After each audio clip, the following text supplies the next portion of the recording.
Been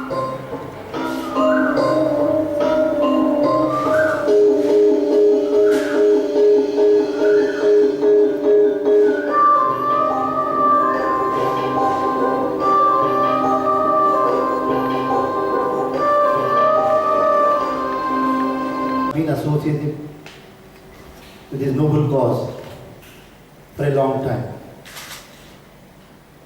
Joy of Giving is one of India's largest festivals. It's a festival of giving.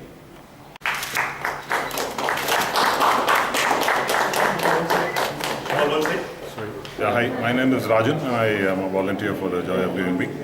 I volunteer for the Joy of Giving Week simply because it's a wonderful concept. It's one of the things that I don't need to ask for anything for myself. So this year, as part of Joy of Giving Week in Bangalore, we did several workshops with NGOs, helping them to know about the Joy of Giving Week and to participate in events and get benefited.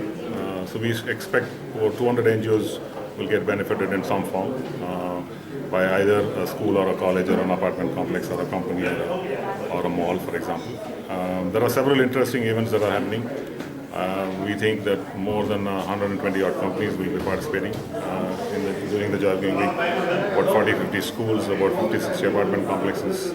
There are several events that people have planned. There are many public events like the Under the Stars, which will probably be the first event that is happening tonight to welcome the Joy of Giving Week. People are going to sleep out in the open to support the homeless and destitution. And then there are other fundraising programs that are happening. You heard of the Bin in Bangalore, which is essentially a e-waste collection drive from corporates.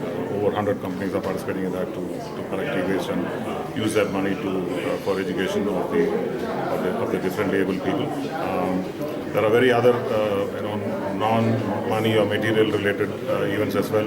There's an English company in Banshangri that is going to teach English for vendors and auto drivers. There is a huge green collection program to benefit about 50-60 NGOs. So people are being encouraged to donate rice, wheat, flour, dal, sugar, oil. So we encourage, requesting all of Bangalore, citizens of Bangalore to participate in some of these events. Look up on the joyofgivingweek.org website to see which events are there happening near your locality and participate.